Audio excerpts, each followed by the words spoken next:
Today we have with us Mr. Aashish Vaishnava, one of India's most reputed and trusted golf course designer and architect. Mr. Vaishnava is an award winning professional with years of experience in golf course design, having designed over 50 golf projects worldwide, along with his business partner, Mr. Jon Hunt from International Design Group UK. Both Aashish and Jon have been nominated for the Best Golf Course Designers Award 2023 by World Golf Awards. Aashish's passion for golf began at a very young age, and since then, he has strived to become a skilled and knowledgeable professional, which is also reflected in his exceptional work. In addition to his work as a golf course designer and architect, Aashish is also a luxury real estate and resort master planner, advisor, investor, and mentor. He is actively involved in various real estate projects, including golf courses, driving ranges, luxury townships, and high-end resorts. A management graduate from IIM Kaur, a speaker in various golf and business conferences, seminars, as well as a columnist in various magazines and newspapers. Having an international exposure, Aashish is known for his analytical approach and his personal mission statement of adding value, ensuring peace of mind to his clients. As an entrepreneur, philosopher, poet, and author, Mr. Vaishnava brings a unique perspective to the design and real estate industry, incorporating his multi-dimensional spiritual and religious heritage into his work. I know it's getting a little bit longer, but I have to mention this. Born and raised in the lap of Kashmir's mystical Himalayas, Mr. Vaishnava was exposed to a diverse range of disciplines at an early age, including philosophy, psychology, theology, ontology, occulticism, art, and mysticism. His unconventional approach to life and self-belief led him to explore more possibilities in the field of golf and real estate to become a successful entrepreneur. We are delighted to have Mr. Aashish Vaishnava here with us today, and we look forward to hearing more about his unique perspective and approach to golf course design, as well as his vision for the future of golf in India. I welcome you, Aashish. Thank you, Sonia ji. Thank you very much. You've been very kind, and what an introduction. Thank you very much for that. I would say that whatever I am today is God's blessing. It's a God's grace that I've been able to, convert my passion into a profession. And thank you very much for the introduction. And I'm delighted to be, joining your show. And wish you great success. You're doing a great job with all these interviews and bringing the message to the masses. Thank you. Yeah. Aashish, to start with, can you please give us some intro about this game of golf? Oh, thank you. You asked me this question. This is golf. People hear a lot about it, but not many people are aware. What is this exactly? It looks boring. You have a ball and you hit the shot. So basically, I'll give you a very short introduction to this. Golf is a very exciting game where you have a small ball and you have different sticks to hit the ball. So the idea is whosoever takes the minimum, strokes to put the golf ball into the flag, the cup which you see on the greens, very beautiful greens, you have a flag. So the idea is minimum strokes which you can take to complete one hole. So there are 9 holes, 18 holes. Normally a championship happens on an 18-hole golf course. So the idea is how less strokes you take to complete 18 holes, right? And yeah, so that is the entire, philosophy behind golf. Golf is considered to be a rich man's game. It's only because you need to have a golf course to play on the golf course. It's not like gully cricket. You can just pick up a bat and start playing. However, we are changing the trend. We are bringing in mini golf courses, which are, you can have it in your home. You can put it in a smaller area. You can at least start putting. Putting is when you put the ball into the cup. When you see the ball rolling, it's called putting. So this is a small introduction which I can give about golf. Golf is really vast, so I think this would be good enough now. So what inspired you to become a golf course designer, and how did you get started in this field? It's very interesting, Yeah, it's in fact, Economic Times had covered this article on me. It said my Aashish Vaishnava's favorite game is his business, So the story goes like I've been a very passionate golfer. Dad introduced me to golf because we were in a place where I didn't have many friends, so I got into golf. You don't really need too many people, right? You can play alone. Yes. It's like this is one of the sports which you can play alone. You don't need too many people to play with. So that's how it started, and I got hooked on to golf, started playing, enjoying it. And then my dad was in border security force. He got posted in a location where there was no golf, but I wanted to play golf. And there was no internet, no information like which is available now. So I picked up encyclopedias, started learning about golf without started learning how to build a golf course. Mm-hmm. That was the idea. Right. Then I did a 9-hole golf course and a range to practice and all that. That's how it started. Never stuck into my mind whether I'll make it into a profession of golf course design. Okay. Then I started playing, and then by the time I realized that I want to become a professional golfer, it was late and it required a lot of money. I didn't have enough money, from the forces. You don't have enough money to play. So then I thought, why don't I do something in golf? Because I'm so passionate, it comes natural to me. I should do something in golf. I did events. I did, work on certain golf courses. Then I got an opportunity to work and operate a golf course which wasn't built. Okay. So I was supposed to operate the golf course, but it wasn't built. It was under construction. I said, since it is under construction, why not I just be part of it and help them out to do it properly? And then it started helping me out, and it made me understand that it comes natural to me, golf course design. I said, this is what I want to do. And then I started studying more about it in my education in golf course design. And then, all those things started falling in place. And that's how my journey started as a golf course designer, architect.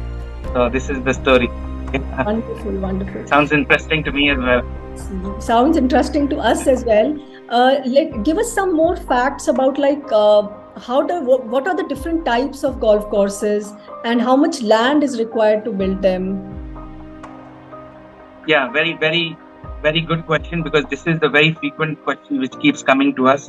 Basically, now, the format of golf has also changed, like 2020 cricket. As I mentioned earlier, it's becoming smaller because getting a bigger space is a challenge. But yes, to give you an example, you can really start golf at your home with mini golf courses. You need 500. Yeah, I have one at my place as well. Yeah. 500 square feet, 1,000 square feet, you can have it in your balcony, you can start putting, then you have nets to, practice your swing. But now coming back to your main question, that depending on what kind of format you want to build a golf course, a 9-hole golf course, an executive, a smaller golf course can start from 6 acres, 10 acres, right, 15 acres. And you can have a practice facility, which is called a golf driving range, which you can have in 3 acres up to 10 acres, depending on how much land you have. Then a 9-hole standard golf course can go up to 50 to 60 acres. And an 18-hole golf course can start from 125 acres to 150, 180 acres, a championship level golf course. There's a huge land at stake. So this is the basic requirement for a golf course. So based on whatever land you have, we have a golf model for you. That's how I'm promoting golf in the country. Okay. But it seems like a costly affair, how much does it really cost to build a golf course? How does the starting costs, and how does it go further? Yes. See, like I mentioned earlier, it all depends on now what golf course are you looking at. If you're looking at a championship level, you're looking at a 9-hole course. It all depends on the land availability, to be very frank. You can start a mini golf as low as 6 lakh rupees, 10 lakh rupees, right? That's a mini golf course. But if you go on to a bigger golf course, like a 9-hole golf course, which is in around 50 acres, So the average cost of development varies from 30 lakh rupees per acre to 50 lakh rupees acre, depending on what is the terrain, or is it flat piece of land? How is the water availability? How would be the irrigation system? How would be the drainage? All those things, makes the project expensive. But on an average, you can say around 30 to 50 lakh rupees, Indian rupees per acre is the development cost, which comes almost equivalent to a landscape, a well landscape area. So basically, golf is not taking a lot of money from you; it's adding more value to the development. Yeah. But how much time does it take? How long does it take to build a golf course? Again, depending on what size, let's consider 9 holes to 18 holes golf course. A 9 hole can take up to 12 months, and 18 hole can go up to 24 months, like 2 years. But it requires a lot of planning. I would say minimum of 3 to 6 months of planning before the construction really starts. A mini golf can be built in 30 days, a range can be built in 6 months. Yeah. So it all depends again on the size. Yeah.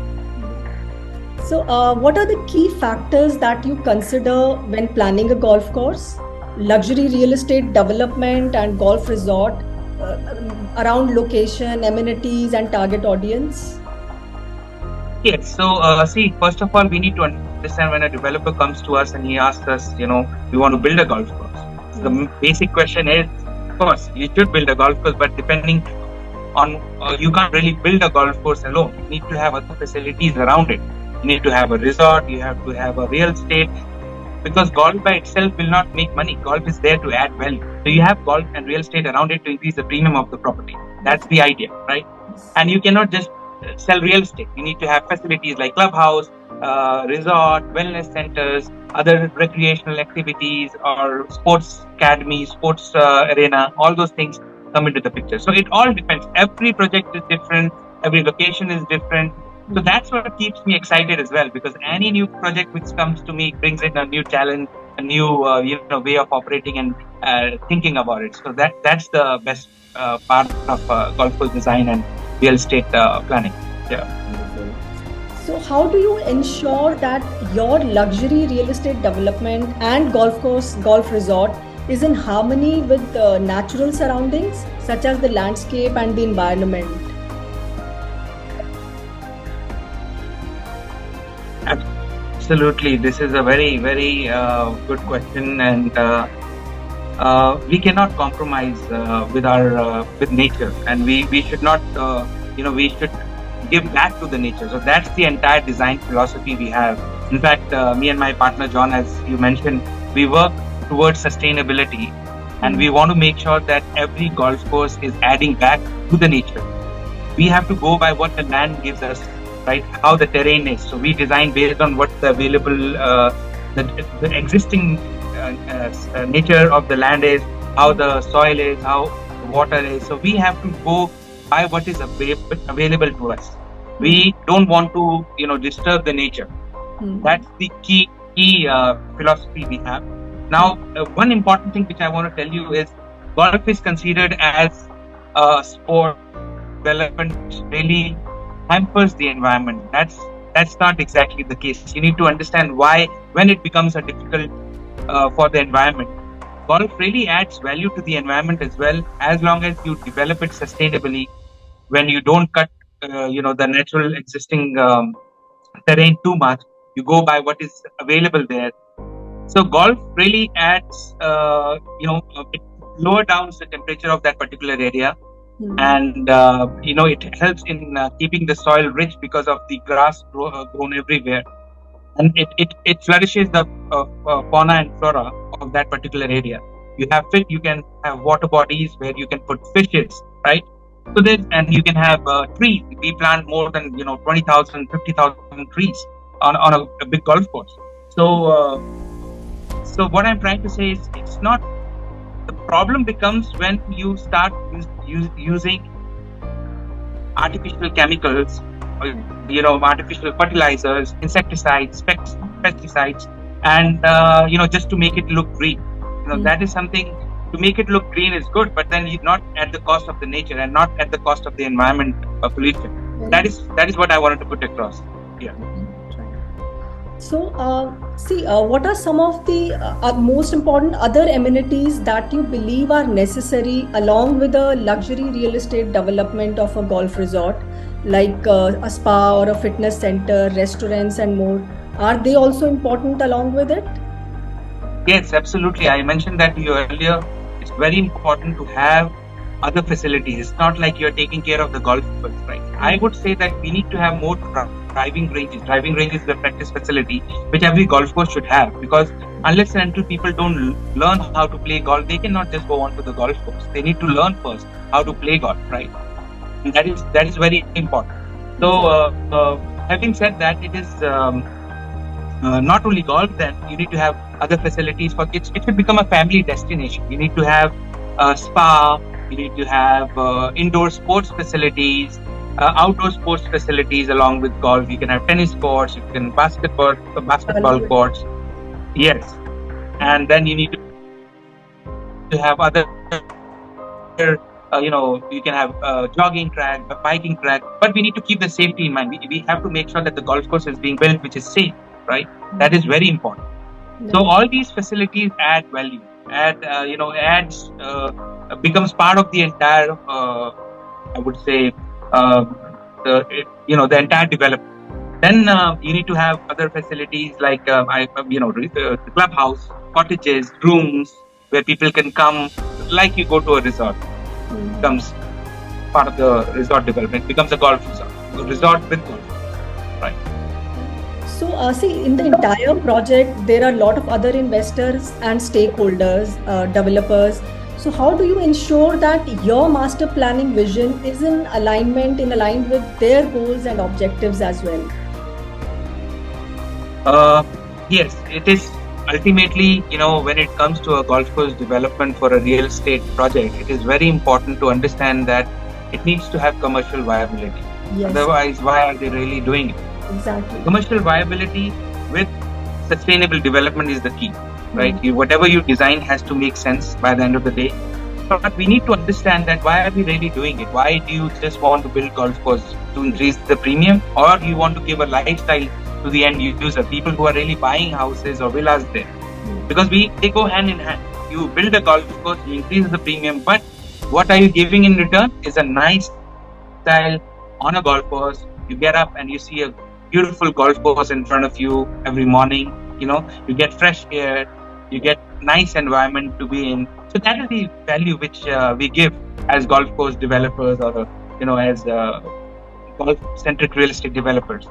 So what I'm trying to say here is, we need to understand that the value proposition is mainly for the end user, and which gives the returns, the appropriate returns to the developer.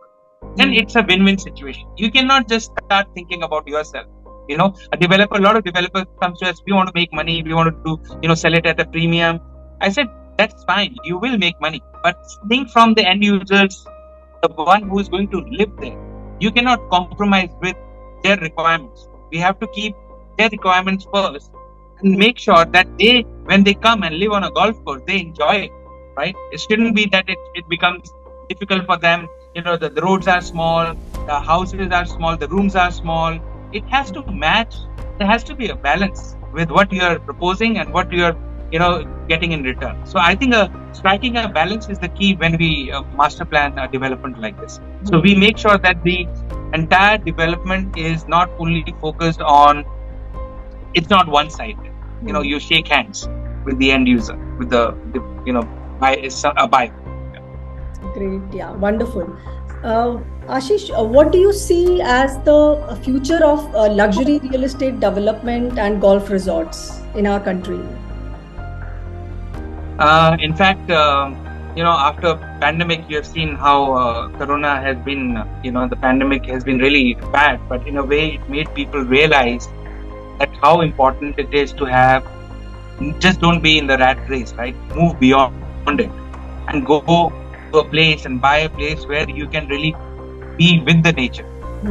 That has really changed the mindset from before pandemic and after pandemic. Yes. People want to now the work from home culture has come and well landscape area. So I think the future is very bright, and it should be, because ultimately living with nature is living with nature in harmony is the key, right?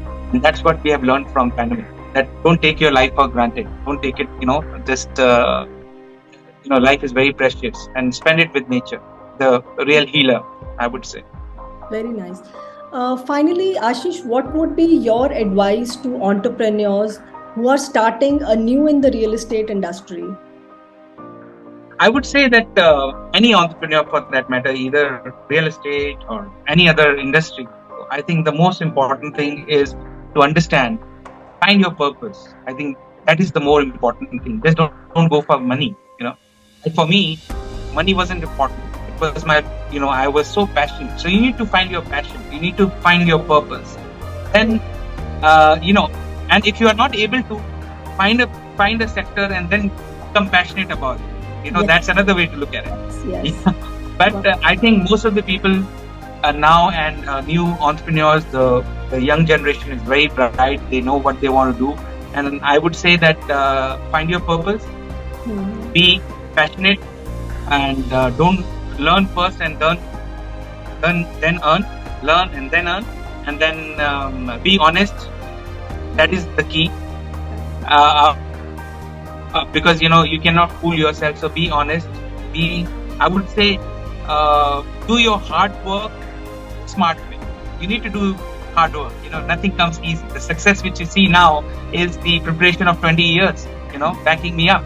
So it's not just I've come onto the screen talking to you. It's a lot of hard work, a lot of efforts, a lot of ups and downs. Life is not that easy. You need to go up and down, and you need to strike a balance. You need to enjoy all the things. All your failures, all your lows are basically preparing you for the brighter future, I would say. Very well. Then if you start as an entrepreneur, keep your overheads low. Don't try to expand too fast. Understand the business you are getting in. Understand the industry, and be passionate. And the most important thing is be honest, I would say, and enjoy the journey. Wonderful. One life, enjoy the journey. Yes. Don't take yourself so seriously. Don't take yourself so seriously. Yeah, the humor is also important. Very well. Absolutely. Yeah, great. It has been an absolute pleasure to have you here with us today, Mr. Vaishnava. Same here. Your insights into the golf industry have been truly enlightening. But what has really impressed us is your unique perspective towards life, your philosophy of living in the present moment, and your deep meditation practices that you have taken you through various schools of thought is truly inspiring.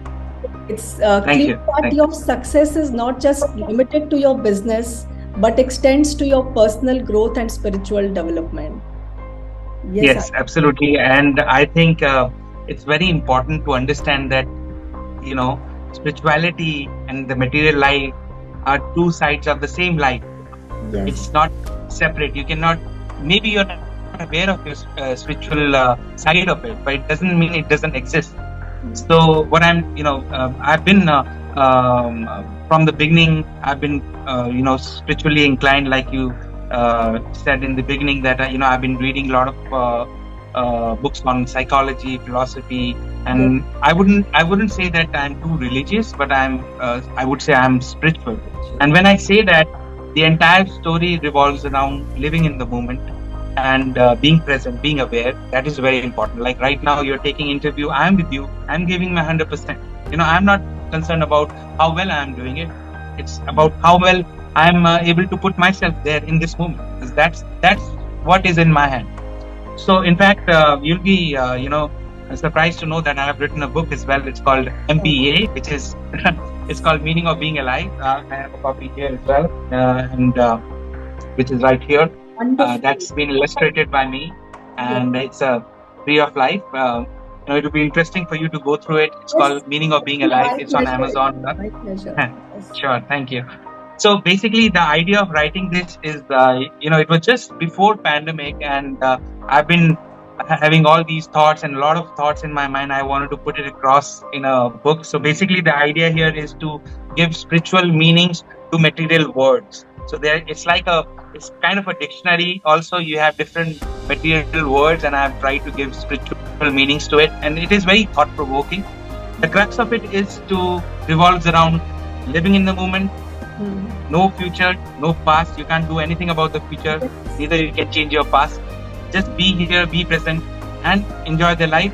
Ups and downs would be there, part of the life, and we have to take with with a pinch of salt, I would say, and don't take yourself so seriously. I think seriousness, is trying to be the best is good, but don't worry too much about it. Be natural.